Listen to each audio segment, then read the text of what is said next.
Hey guys, welcome back to Vikram tutorial. कक्षा 12 त्रैमासिक परीक्षा जून 2025 में सभी बच्चों का स्वागत करते हैं। साथ ही साथ जो इस वीडियो को देख रहे हैं उनका भी बहुत बहुत स्वागत है। आइए हम आज केमिस्ट्री इलेक्टिव, जो कि इसमें सारे 70 ऑब्जेक्टिव क्वेश्चन का आंसर 100% ऑथेंटिक बताने वाले हैं। तो चलिए वीडियो को शुरू करते हैं। ज़्यादा से ज़्यादा लोगों तक पहुंचाइए, खासकर जो बिहार बोर्ड का तैयारी कर रहे हैं उन बच्चों तक ज़रूर वीडियो को शेयर कर दीजिए। तो पहला क्वेश्चन है, निम्नलिखित में कौन सा सांद्रण का तरीका तापमान से प्रभावित होता है? तो आंसर हो जाएगा मोलरता।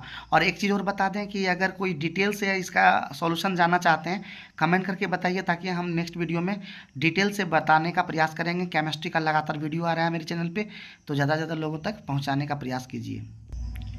क्वेश्चन नंबर 2, किसी विलयन की मोलरता की इकाई क्या है? तो मोल प्रति लीटर, ऑप्शन नंबर ए। क्वेश्चन नंबर 3, अगर 5 ग्राम NaOH 450 ml विलियन में घुले हों तो इसकी मोलरता है? तो आंसर हो जाएगा 0.278 m। क्वेश्चन नंबर 4, तापमान बढ़ने से किसी गैस की द्रव्य विलेयता घट जाती है, यानी option number B. Question number 5, Henry के नियम के अनुसार option number A P = KHx। Question number 6, आदर्श विलयन के लिए कौन सही है? तो आंसर हो जाएगा ए, ΔH = 0 तथा ΔV = 0। ये आंसर हो जाएगा ऑप्शन नंबर ए। अनादर्श विलयन का एक उदाहरण क्या है? तो आंसर हो जाएगा डी, क्लोरोफॉर्म एवं एसीटोन। और ये सब जो है ना, जितना भी क्वेश्चन आता है ना, सब ट्रिकी होता है। आराम से आप थोड़ा सा भी दिमाग लगाएंगे तो आप आराम से टिक कर पाएंगे। कोई भारी ये सब क्वेश्चन नहीं होता है। क्वेश्चन नंबर 8, 100 डिग्री सेल्सियस पर 1 मोल जलीय विलयन में अवाष्पशील विलय के कारण वाष्प दाब में कमी होती है, तो 13.44 mmHg। और एक चीज़ बता दें, ये सब जितना भी क्या बोलते हैं न्यूमेरिकल का क्वेश्चन आया हुआ है, अगर इसका डिटेल सॉल्यूशन जानना चाहते हैं तो कमेंट करके बताइए। हम आप लोग के लिए एकदम ज़बरदस्त वीडियो लेके आएंगे। क्वेश्चन नंबर 9 अभी फिलहाल है, निम्नलिखित में कौन सा विकल्प सही है? तो आंसर हो जाएगा ए, ΔTV = KB × M। और सब देखिए फॉर्मूला पे आया है, पूरा व्यंजक पे, बहुत आसान आया है। क्वेश्चन नंबर 10, दिए गए तापमान पर समान परासरण दाब वाले 2 विलयन क्या कहलाते हैं? तो समपरासरी विलयन। क्वेश्चन नंबर 11, निम्नलिखित में कौन विद्युत रासायनिक सेल की श्रेणी में नहीं आता है? तो electrolytic cell, option number C. Question number 12, एक मजबूत इलेक्ट्रोलाइट की चालकता क्या होती है? तनुकरण पर बढ़ जाती है, ऑप्शन नंबर ए। लवण सेतु में प्रयुक्त क्या होता है? तो अगर paste, option number C. Question number 14, pH = 10 पर हाइड्रोजन इलेक्ट्रोड का अर्धशैल अपचयन होगा, विभव होगा तो -0.59 वोल्ट। ये सब डायरेक्ट क्वेश्चन आया हुआ है। अगर आप बुक को अच्छे से पढ़ेंगे ना तो आप एकदम आराम से टिक कर सकते हैं। इसलिए हम बोलते हैं बुक को ज़्यादा से ज़्यादा पढ़िए, उसको समझिए, उसका डिटेल में आप क्या बोलते हैं स्टडी कीजिए, तब ना आप अच्छा कर पाइएगा।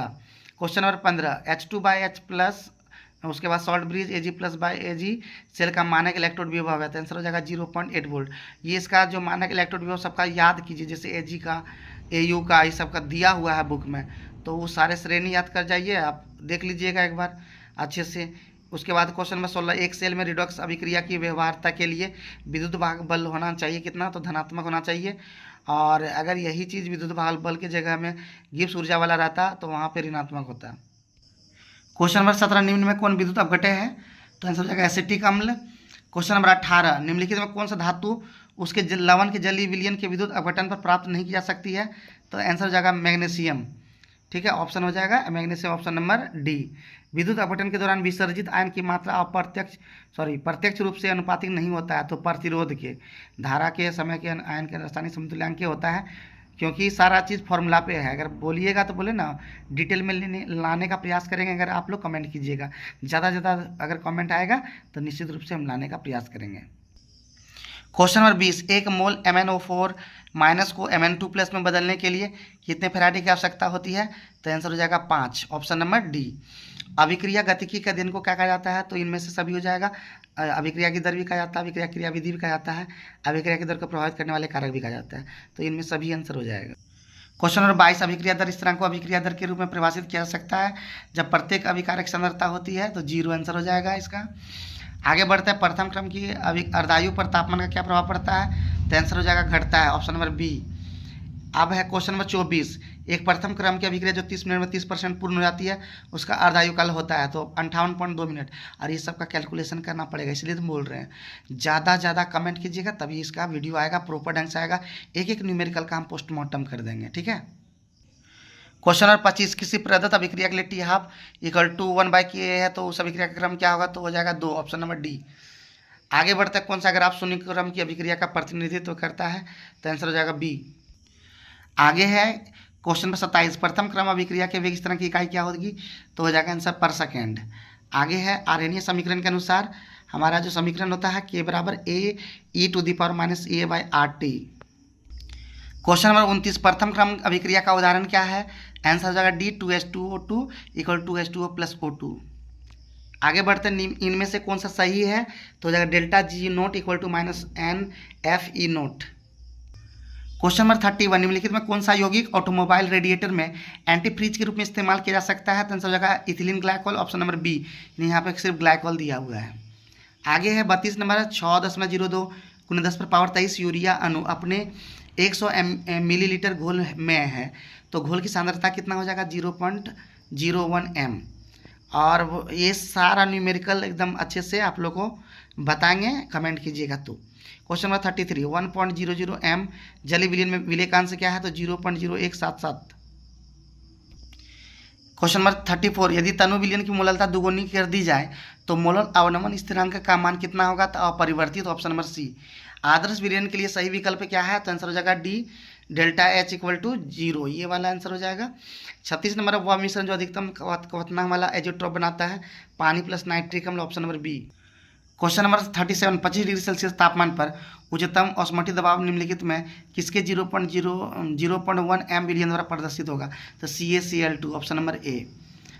क्वेश्चन नंबर 38, HCl एवं पानी का इजोट्रोपिक मिश्रण में है 20.2% HCl।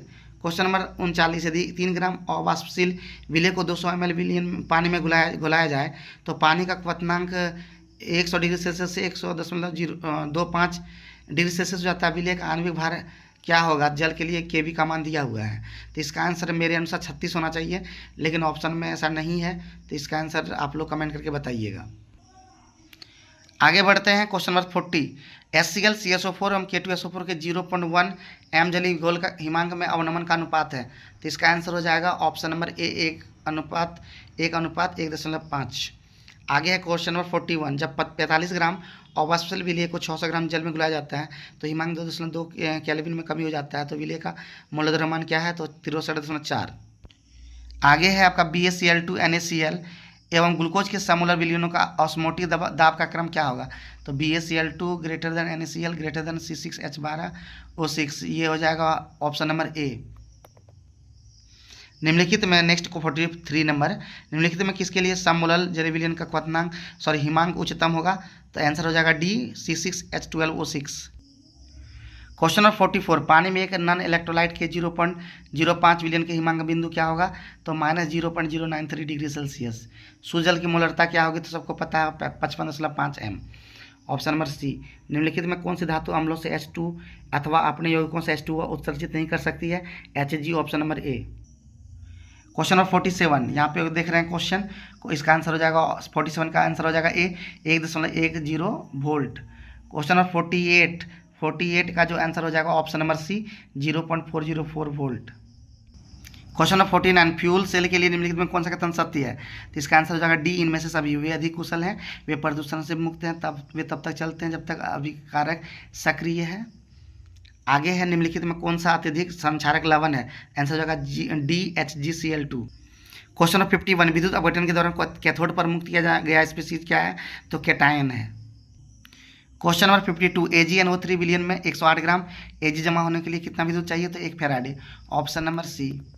आगे है जलीय गोले में क्षार धातु के आयनों की गतिशीलता का सही क्रम क्या है, तो आंसर हो जाएगा B Rb plus greater than K plus greater than Na plus और ग्रेटर देन Li प्लस।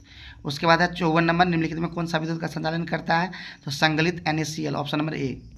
आगे है निम्नलिखित में कौन विद्युत का चालन नहीं दर्शाता है, आंसर हो जाएगा हीरा, ऑप्शन नंबर सी। आगे है निम्नलिखित में किसके विलयन से 1 फैराडे विद्युत धातु का 1 ग्राम परमाणु मुक्त करेगा, तो CuSO4, ऑप्शन नंबर सी। फैराडे के विद्युत अपघटन के नियम किससे संबंधित है? तो आंसर हो जाएगा इलेक्ट्रोलाइट का समतुल्य भार से, option number D. Question number 58, N2+3H2 2NH3 रासायनिक अभिक्रिया के लिए कौन सा विकल्प सही है?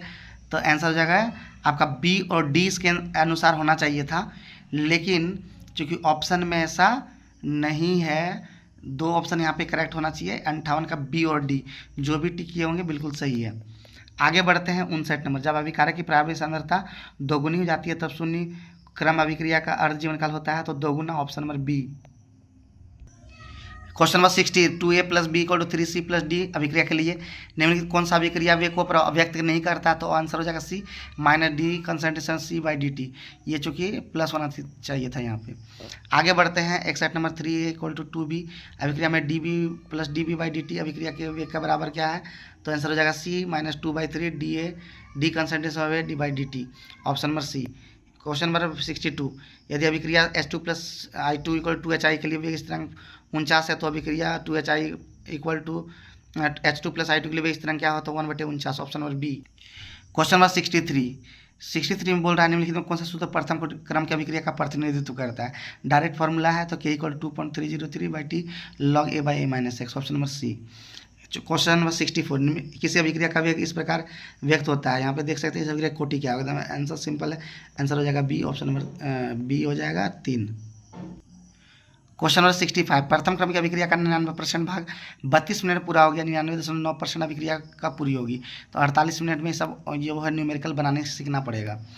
66, A+B=θ dx/dt के concentration of A⁴ into concentration of B⁴ अगर dx/dt के हो तो क्रम क्या होगा? तो आंसर हो जाएगा C 0। क्वेश्चन नंबर 67, निम्न में कौन सा विकल्प शून्य कोटि अभिक्रिया के लिए वैध है? तो आंसर हो जाएगा C T½ T 1/4। एक अभिक्रिया जिसमें अग्र एवं पश्च अभिक्रिया की सक्रियता का ऊर्जा समान होती है होगा तो क्या हो जाएगा? Option number C. रासायनिक अभिक्रिया के दौरान उत्प्रेरक मिलाने से कौन सी मात्रा परिवर्तित होती है? तो एक्टिवेशन एनर्जी, ऑप्शन नंबर ए। उसके बाद है किसी अभिक्रिया की सक्रिय ऊर्जा क्या होगी यदि तापमान इतना से बढ़ाने पर इसकी दर दुगुनी हो जाती है? तो आंसर